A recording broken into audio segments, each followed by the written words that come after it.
The Mayan calendar was due to end on December 21st, although an alternate method forecast December 23rd. Whatever the case, the world was in a frenzy, one much worse than when the end of the world had been predicted by the Jehovah's Witnesses in the 1990s.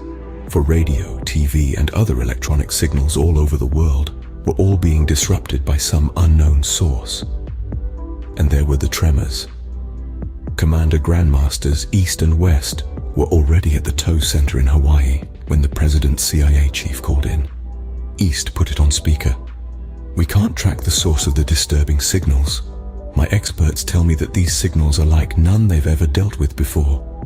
That whenever they think they're getting a fix on them, the waves relocate to a new and apparent source, which soon does the same.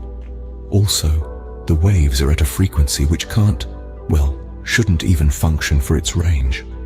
If we could only get near to the source, even into its vicinity, we could then probably hone in on it. I've got planes crisscrossing the globe trying to localize it, but it will only be luck if we run into something stable. I've certified that the signals are not coming from space." "Bad news," East said, to no one in particular. "That means the signal doesn't want to be found," West added, "but which means that if we did find it, we could possibly turn it off or neutralize it somehow." The CIA speaker continued, "And I've got reports of small tremblers all over the world at once. That's unheard of. They're quite minor, and no quakes have been reported, but they've been increasing and spreading since yesterday. Could the world really be ending?" East replied, "Could be. The signals are of an alien nature. That's why you don't recognize them, and why they have such strange properties." West surmised, "So the radiating device was planted here ages ago when—" "The Earth was visited by them," East continued. "And the Maya somehow knew about it," added West. "And there's that unexplained ancient runway in South America," surmised East. "Who do we have on ancient symbols and megaliths?" West asked of the tow center director. "We have Lesky right here, and Frederick, who's out and about the island." Lesky piped up, "Sir, Frederick found some new glyphs on the rocks near the runway a while back, for they had removed the 20 feet of soil that had accumulated over the millennia, and there seemed to be drawings of some lakes carved therein. I can access Frederick's photo files." "Good," answered West, "and let's fetch the young master. He has the site." "My God," cried Lesky. "They are a much larger and detailed version of what I found at the end of the calendar stones at the Mayan ruins. Quick, match it to the globe, present and past," East pleaded. It was going to take some time to search all of the maps of the ages. Meanwhile, Frederick, surfing, heard the rotors and turned to see a black ninja helicopter approaching and then hovering about 2 feet off the ground, creating a mini sandstorm. A while later, Lesky reported, "I've got it, Grandmaster. It's the Central Lake District in Canada. Well, as it was a long time ago." "I heard," chimed in the CIA chief. "I'll have an AWACS with a survey helicopter in it there within an hour." The action paused as they awaited the overflight of the suspect Canadian area. Grandmaster East asked for geographics of the site. Profat answered, "I've got it on Google Earth and Wikipedia. It's a region with forests so dense that the snow cannot even reach the ground, so all of the snow stays aloft on the treetops like a canopy. I wouldn't try to land on it." "Thanks," answered East. "I'll pass that along. They sure picked an almost impenetrable area." "Almost?" asked the prof. "We can go anywhere, get one of our helicopters into the region." Lunch was served. The CIA chief came back on. "Some of the electronics on my AWACS are going haywire and burning out, but we have a general location. We're dropping the chopper now to locate it, and my AWACS is getting out of there." The survey chopper dropped like a stone, the wind soon catching the rotors and stabilizing the craft, whose engines they soon started. All they can see is snow and ice. There's a forest underneath. "What the? I've got an infrared satellite coming over in 17 minutes. We just burned up half its fuel to get it there. What did the aliens want with us anyway?" "Not all things are solvable. We have no answer of what is probably now some long-abandoned agenda." "Geez." The CIA's survey helicopter headed off in the general direction of the strange signals.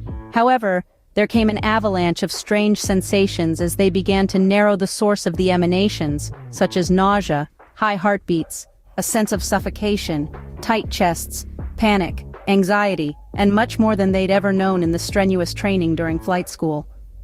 Their very selves were fragmenting. One last effort reported all of this back to CIA command as the craft began its swan dive and crashed through the ice into the depths below. Mission failed and crashed. The crew reported some kind of extreme mental disturbances. Maybe your ninja craft with its mind-disciplined crew can get close enough to pinpoint the source. My guys were still 5 miles away. I hope so. We're about 7 minutes away from your copter's last location. Go for it. The ninja craft did make it much closer, to about 1,000 feet of the source, its crew also bearing the waves of unreality washing over their psyches. And then, too, they came to be on the verge of blacking out. Only the pilot's last bit of remaining logic stabbed at the autopilot, which carried the craft aloft and away to safety. We had to abort, but we've got the source to within 300 yards, reported East. They dropped a flare. We'll refocus the infrared satellite to that location. It can read a label on your clothes from space. Grandmaster West sat back in his chair and pondered during the brief interlude, looking about the room of the dedicated tow questers. Who can we send, he thought, and how much time do we have?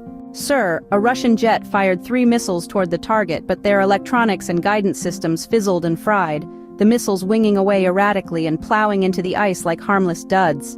East interjected, if it's of an alien race from another star that can conquer space, then it's no wonder that our primitive electronics can be thwarted. The satellite's data came streaming in, a 5-minute high-definition video of the device and its glowing control panel. Frederick walked in the door, noting the video just beginning to play, and studied it intensely until it ended. One of the symbols in the middle had been changing rapidly, and another one too, but only every so often. It matches no known language, font, or number system, said Frederick.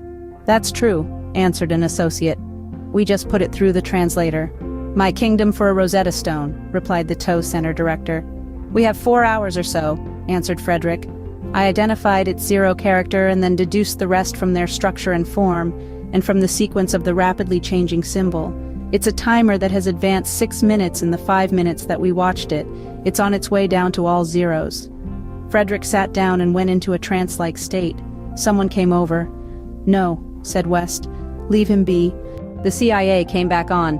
Have your craft clear the area. We have a super stealth inbound at 1,000 miles an hour.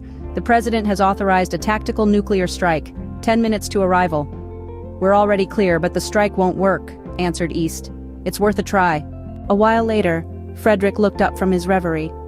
What did you see? Asked West of Frederick. I saw the blankness of no earth, and a dim vision of a woman walking in the dark with a flashlight through a forest overcrowded with trees. That's all. Sorry. West addressed the room. No sorry, Frederick, for that's what we have to do. Who do we have that can approach this thing that so much disrupts human functioning? Prof offered. Cynthia on our TowQuest team has often reported on her numerous episodes of this disturbing nature and has apparently acclimated to them. The snowcat was soon off and following the GPS signal for a 7-mile trip in the Canadian snow forest, it barely squeezing through some of the gaps in the trees. They still had communication with Oahu, but it was slight and fading with their every advance. 45 minutes passed. There was 1 hour left. Trouble. A wake of nausea swept over them and prompted them to take their next dose of seasickness pills, but the meds weren't helping anymore. They spotted some shapes in the snow and dusted them off and soon radioed the tow center, as they had been doing periodically. "Hello, Cynthia," answered Grandmaster East. "Wherefore art thou?" "We've covered 4 miles somehow in this entangled forest. We are finding skeletons on the ground, some human and some animal, and I see many more up ahead." East replied, "I'm afraid that all who wandered and entered there have perished, probably scared to death. It's up to you, Cynthia." "The world needs me and I need me," she said, clicking off the radio. They drove on for a while, sometimes having to traverse over the bones of the many unfortunates. A haze of distorted beings soon enveloped them. After another mile, sending their brain-trafficked neurotransmitters spinning, struggling to maintain control. They tried hard to ignore the visions and emotions washing over them, straining to focus. She had been here many times before, though, cleansing the intrusions, but it was new to the driver, and he soon began his collapse. The cat burrowing into foliage of a bush, whose color was ever-during green, the renowned color of sanity. He stood up, then fell again. She dragged him back a few hundred feet, where at last he revived a bit, but looked groggy. Her gestures directed him back whence they'd come. He resisted, loyal to the mission, although quite unable to proceed. They tried the radio, but it had gone silent. "It is for me to go the last mile alone, my friend." Finally, he agreed and headed back. Back at the tow center, we've lost contact. The snowcat was soon off and following the GPS signal for a 7-mile trip, it barely squeezing through some of the gaps in the trees. They still had communication with Oahu, but it was slight and fading with their every advance. 45 minutes passed. There was 1 hour left. Trouble. A wake of nausea swept over them and prompted them to take their next dose of seasickness pills. But the meds weren't helping anymore. They spotted some shapes in the snow and dusted them off, and soon radioed the tow center, as they had been doing periodically. Cynthia retrieved the snowcat and drove on, the snow forest getting denser, her hallucinations increasing by the minute. The visions were now accompanied by horrible sounds. She was hearing the workings and meanderings of her own affected brain and mind, something never meant to be heard and endured for very long. She drove on quickly, the branches whipping her, until the forest became too dense for the snowmobile. She got off. The shards of early man now appeared, formed, and then shattered, as the primitive brainstem began failing in its task to sort out human-radiated reality from all else that was out there. She was no longer totally sapiens, but Homo habilis, then erectus, and now, hopefully, handyman. Taken aback, she fell to her knees, overwhelmed, and began to focus on the outlines of the trees and branches, desperately attempting to bring her mind to attention, an old trick she'd learned, to quell panic attacks. But this was the last frontier of horror, even considering what she'd been through in her life. Somehow she got up and continued walking, now privy to all of Earth's invisible radiation, but soon adapted, learning to put much of it out of her mind. She could even hear the noise of thermal vibrations as she moved on. Cynthia next felt the actual emotion of death and dying via suffocation, but again, through previous practice, noted that she was indeed still breathing in and out, and so she waved death's winged ebon form aside. Waves of adrenaline now swept her body from head to foot, and she nearly fainted, and sat down, in case she did faint, not wanting to bang her head on a rock. She arose slowly, to avoid the hypertension of quick-rising blood pressure. Her heartbeat had to be around 180 now, and this actually helped her along, but too much of this and she would be no more. 20 minutes left. Cynthia stopped and meditated, trying to focus on nothing to quiet the intrusive thoughts, as she'd learned to do.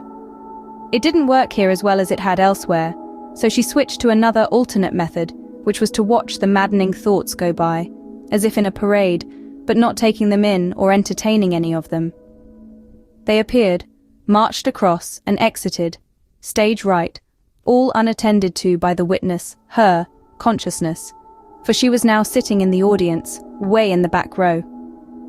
As for some thoughts that wouldn't leave at all, she colored them dim and grey, and as such they dissolved into a fog, losing their importance.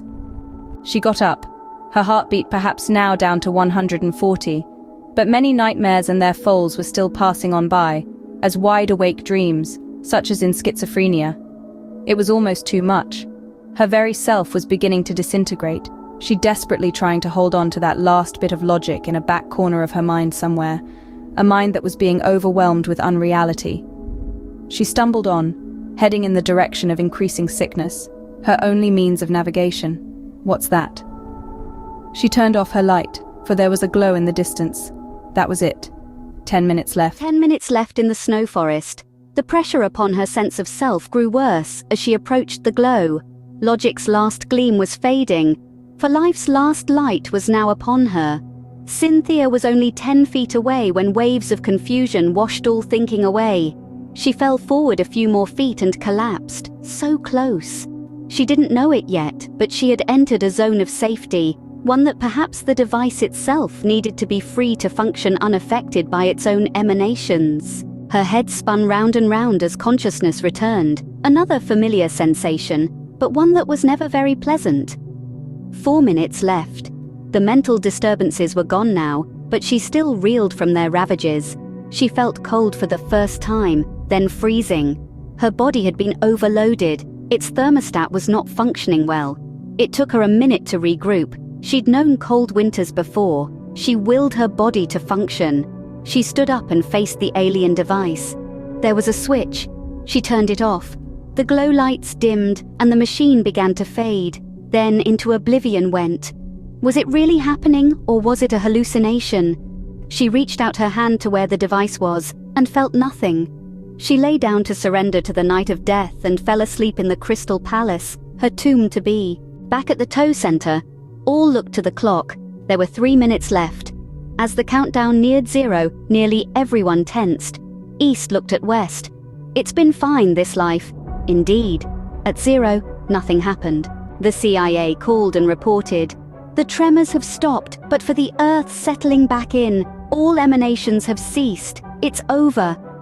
Cynthia awoke, her cheeks flushed and pink with bloom, but she knew that it was but endorphins flooding her brain and body, as one last gift from the angel of light that is always given to the dying, so that the darker angel of death would not quickly approach one so fair. She closed her eyes, drifting back off towards the netherworld, but then felt some snowflakes falling on her cheek. But it can't snow in here, she thought. The ninjas above were hacking through the ice canopy with pickaxes, showering her with a cooling spray where she lay in her crystalline cathedral. A bright light shone through the hole above, and a rope came down, followed by some black forms. They wrapped her in blankets of electric warmth, then placed her in a harness, and she was lifted up and into the heated heaven of the helicopter. The tow center erupted in cheers, having watched on screen. "What happened?" inquired the CIA chief a few minutes later. Cynthia turned it off with 3 minutes left, and the alien thing just evaporated. Just evaporated, that's it? She just turned it off, 3 minutes early, not even near 0? This was not in 007 movie. Ah, but you only live twice, once when you're born, and again when you stare death in the face. Perhaps mankind will take some pause from this, valuing life more, said East or West. Yes, indeed. Perhaps it has scared the hell out of everyone. I'm still not sure what to make of all this. Not all things are knowable. We looked for the device afterward. It was gone. There was no trace, but you do have a video of it. Well, thanks for your help.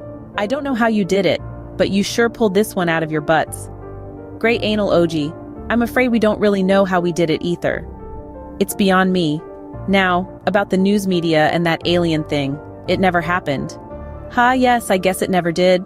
For it's no longer there. Cynthia's sodium level was way down due to her recent stress, but this time she and all were ready for the fragmentation of her psyche that was to come again as a near-death experience, NDE. Last time she had gone back a mere 34,000 years, but she had still been in both shock and awe at what she could dredge up, and so she had ventured no further.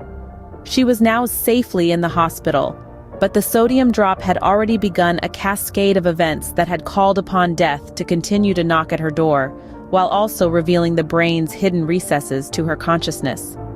Opiate endorphins flooded her brain. She was happy and high and could see everything that ever was. I can see into the life of things. She searched back almost 700 million years, although not really knowing how far. Had there been some early trace of humanity's humble beginnings back there? There were dinosaurs, among them Triceratops, Stegosaurus, Thesaurus, and Brontosaurus towering and dwarfing all else. I am a goner, but at least I'll enjoy the ride. She leapt ahead 10,000 years. The dinos were still dominant. Another day, another sun going down. Then she peered way ahead, 1 million years. They were still there, their numbers having increased, and some of them even flew. We should have been home by now. Where are we? She jumped way ahead, 50 million years. They still covered the earth, devouring all, ever feeding.